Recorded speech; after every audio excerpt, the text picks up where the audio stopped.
In a quiet neighborhood in Toledo, Ohio, where modest homes line tree-shaded streets, a horrific crime took place, shaking the community to its core and leaving an indelible mark on American criminal history. Kei'Mani Latigue, a 13-year-old girl, suddenly vanished one day, and just days later, her body was found in a state of brutal murder, killed in a manner so savage that even seasoned investigators were left horrified. How could a beloved, promising young girl become the victim of such a depraved killer? And how did the pursuit of justice unfold in this case as the chilling details slowly came to light? To understand more, let us embark on a journey to explore this shocking case. Kei'Mani Latigue, born on March 28, 2011, was a vibrant 13-year-old girl, full of dreams and a warm heart. Living with her grandmother, Dorothy Latigue, in a middle-class Toledo neighborhood, Kei'Mani grew up surrounded by family love, though not always in ideal circumstances. Her mother, Tiara Caston, a single parent, worked tirelessly at a local store to support Kei'Mani and her younger brother, while her father, Darnell Jones, was only sporadically present in her life. Despite these challenges, Kei'Mani never let family hardships dim her light. With a radiant smile and a warm personality, Kei'Mani was an honor student at Spring Elementary School, known not only for her academic excellence but also for her kindness and friendliness. She was set to receive an award for compassion in the very week that fate tragically took her life. Those who knew Kei'Mani often described her as a little ray of sunshine, always bringing joy to those around her. However, Kei'Mani's life was not entirely peaceful. The relationship between Tiara Caston and Darnell Jones, her father, had ended when Kei'Mani was young. Jones, a drifter who worked odd jobs like construction or delivery, rarely played an active role in his daughter's life. Meetings between Kei'Mani and Jones were brief, and according to Tiara, Kei'Mani sometimes felt uneasy around her father. Once, after returning from a day spent with Jones, Kei'Mani told her mother that Dad seemed strange and didn't want to stay long. Though concerned, Tiara hoped Jones might change, believing a child needed both parents. March 18, 2025, began as an ordinary day in Kei'Mani's life. She left her grandmother's house for school, carrying her backpack and the dreams of a growing teenager. But by evening, when Dorothy Latigue called to check on her, Kei'Mani didn't answer. Worried, Dorothy contacted Tiara, and together they reached out to Kei'Mani's friends and teachers, but no one knew her whereabouts. A sense of dread began to envelop the family. Tiara decided to contact Darnell Jones, who had picked up Kei'Mani a few days earlier. Tiara Caston, who had entrusted Kei'Mani Latigue to her father, Darnell Jones, on March 15th to spend a few days with him, immediately contacted Jones. Over the phone, Jones responded in a calm tone, claiming he last saw Kei'Mani on March 16th when she called him in a panic, saying she felt like someone was trying to break into the house. Jones said he checked on her, but found nothing unusual, and afterward, Kei'Mani left without saying more. Jones's story sounded plausible, but Tiara sensed something was off. Why didn't Jones inform her right away when Kei'Mani was scared? And why didn't he try to contact her afterward? Unable to wait any longer, Tiara decided to call the police that very night. 911 operator. 911, what's your emergency? Tiara, voice trembling, nearly choking. Please help me. My daughter. She's missing. I can't find her anywhere. Please help me. 911 operator, calm, professional. All right, ma'am, I'm here to help. Please try to stay calm and tell me what's happening. What's your daughter's name and when did you last see her? Tiara, breathing heavily, voice breaking. Her name is Kei'Mani. Kei'Mani Latigue. She's 13 years old. She went to school this morning, but she didn't come home. I called her friends, called everywhere, but no one knows where she is. 911 operator. Okay, Kei'Mani Latigue, 13 years old. When and where did you last see her? Tiara, voice rising, panicked. I haven't seen her since yesterday. She was with her grandmother, my mom. My mom said she went to school this morning, around 7 a.m. She was supposed to be home by 4 p.m., but she didn't come back. My mom called her all day, but she didn't answer. I just got home from work. I don't know what to do anymore. 911 operator. I understand you're very worried. Can you describe Kei'Mani for me? How tall is she? What was she wearing? And does she have any distinguishing features? Tiara, voice breaking, on the verge of tears. She's about 5'1", long black hair. This morning she was wearing a green hoodie, jeans, and carrying a purple backpack. Oh my god, she always carries that backpack. She's a good kid. She never goes anywhere without telling me. 911 operator.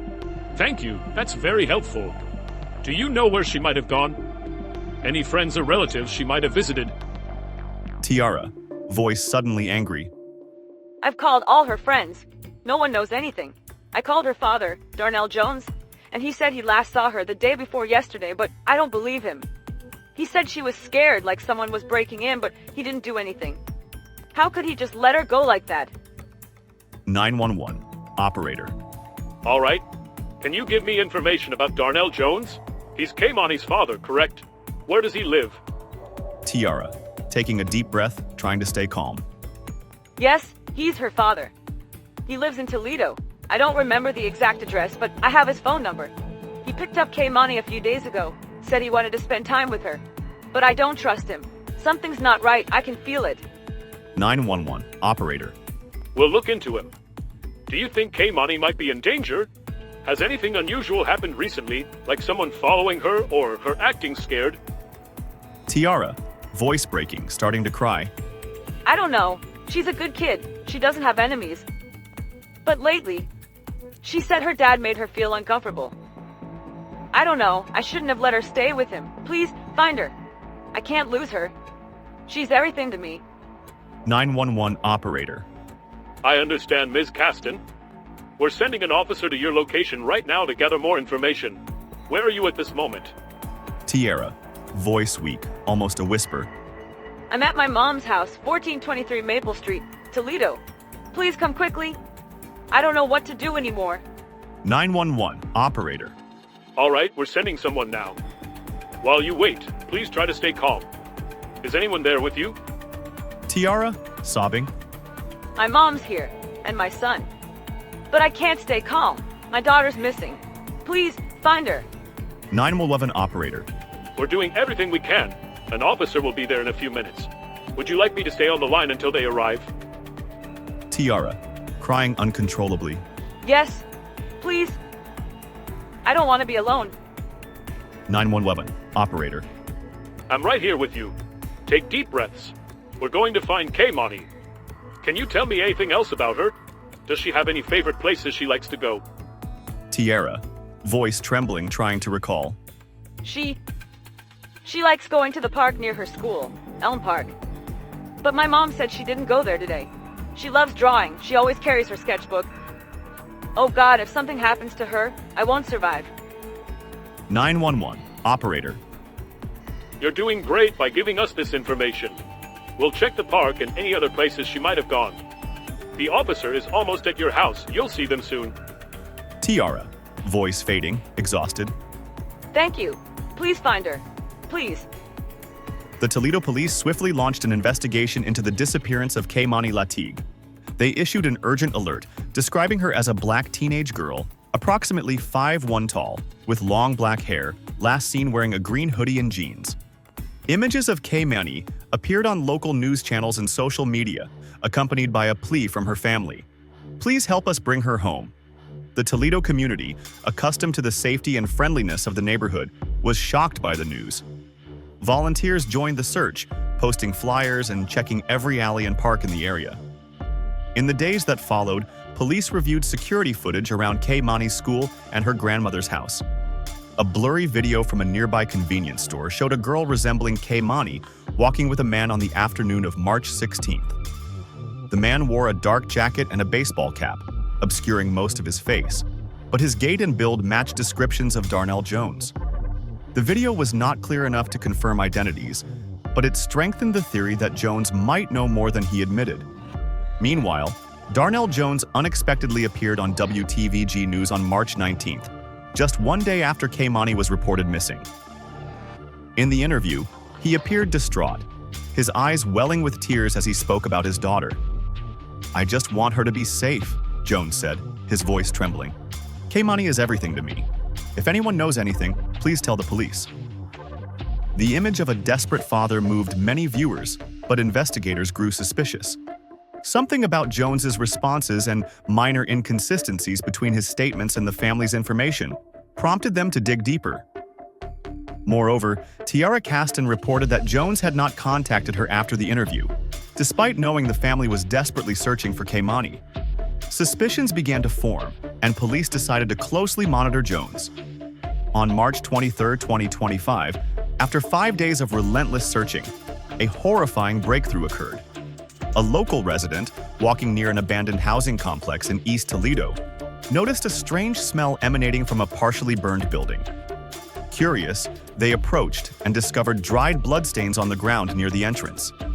Terrified, they immediately called the police. When authorities arrived, they encountered a grim scene. The abandoned building, once an old warehouse, was now just crumbling walls and debris.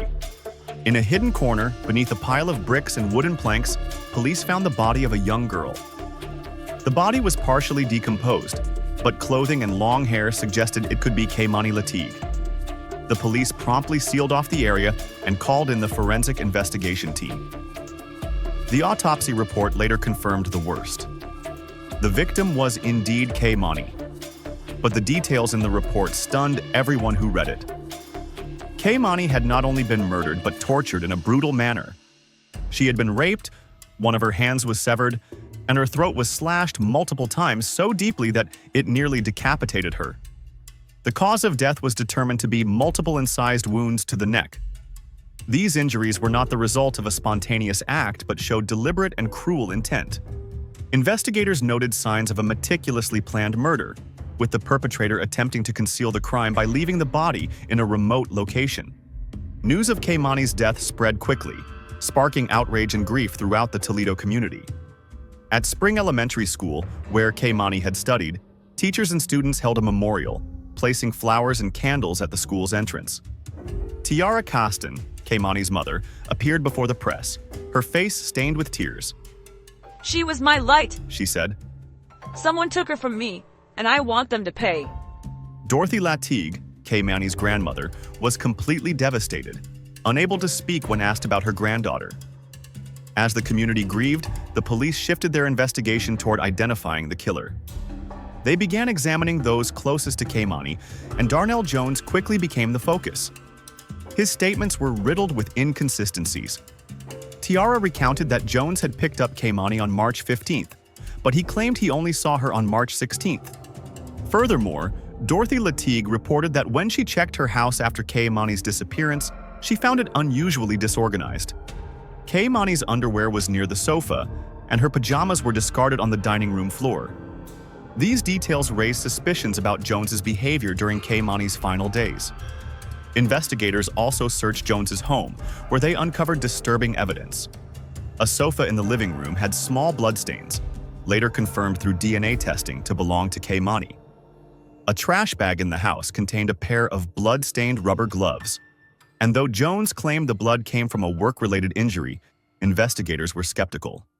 These findings, combined with his contradictory statements, led police to believe Jones was directly involved in Kei'Mani's death. On March 23, 2025, the same day Kei'Mani's body was found, the Toledo police issued an arrest warrant for Darnell Jones on kidnapping charges. Investigators believed Jones was the last person seen with Kei'Mani, and the inconsistencies in his statements were sufficient to consider him the prime suspect. However, when police arrived at Jones's home to execute the warrant, they discovered he had fled. Jones had shaved his head, likely to alter his appearance, and left Toledo immediately after Kei'Mani's body was found. The manhunt for Darnell Jones became a major operation, involving both local police and federal authorities. Checkpoints were set up on highways, and Jones's image was broadcast across media outlets. Police also examined his social media accounts, noting that he had gone offline after March 18th, the day Kei'Mani disappeared.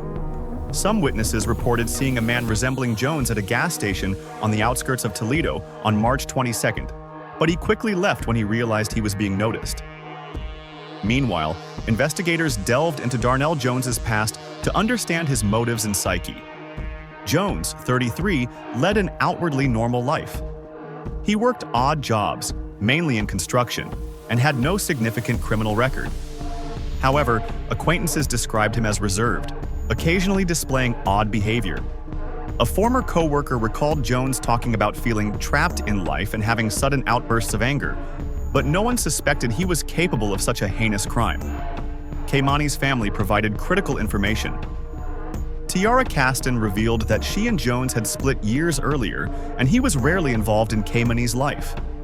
Recently, however, Jones had started contacting them more frequently, saying he wanted to start over with his daughter. Tiara allowed Kei'Mani to stay with Jones for a few days, believing it would help them bond.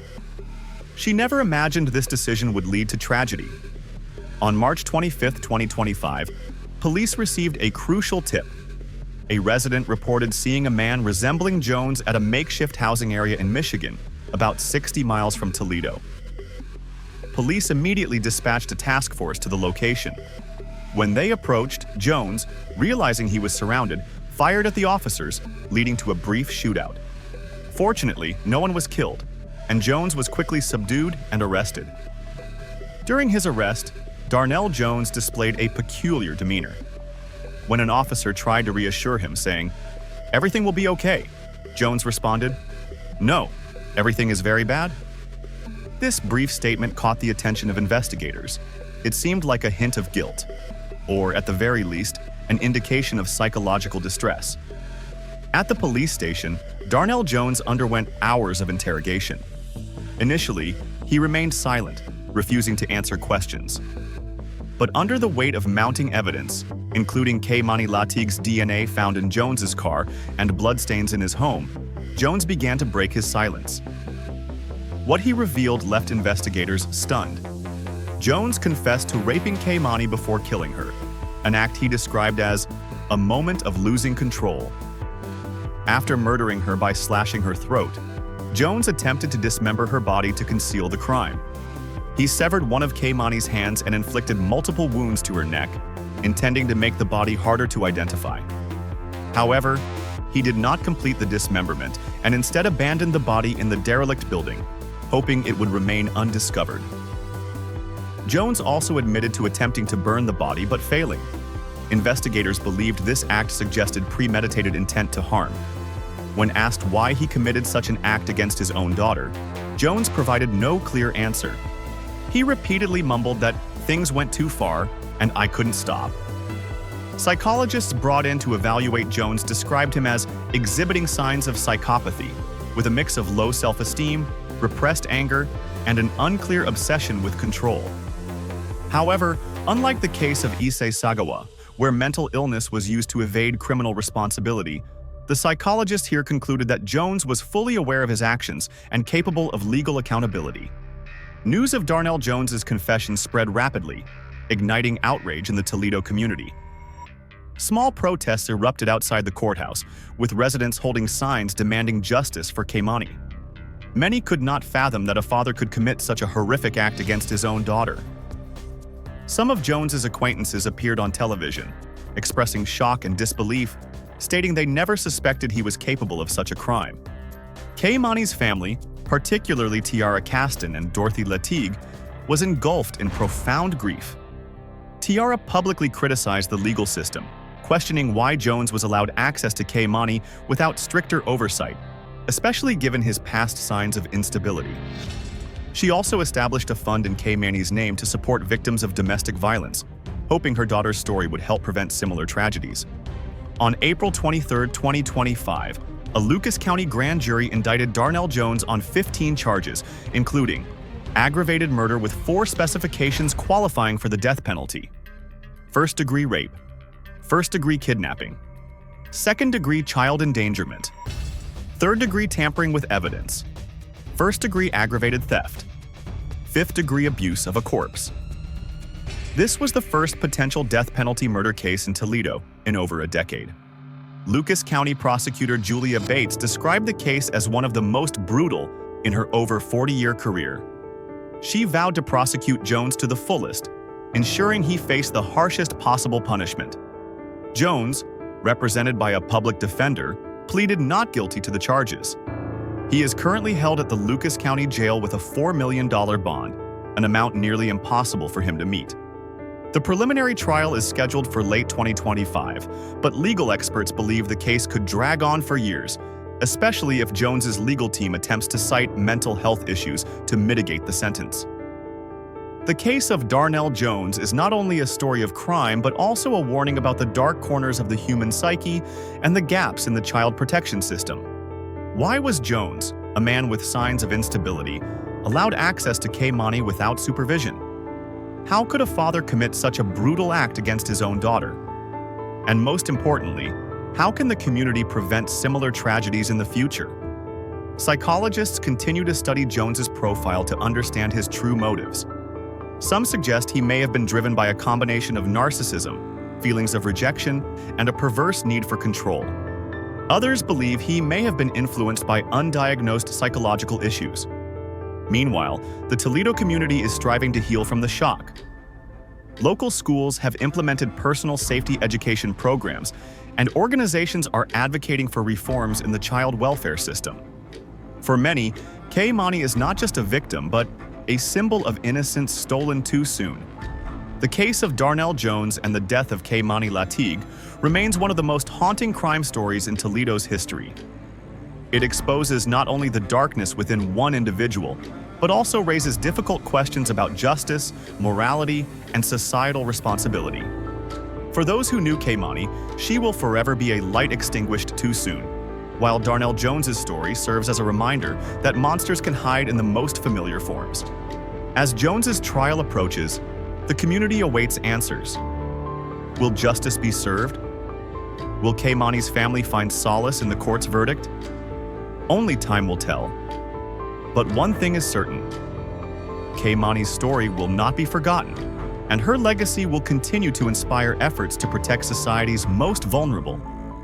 Thank you for following along with this case. Don't forget to subscribe and turn on notifications so you don't miss our next thrilling case. See you in the next mysterious fog.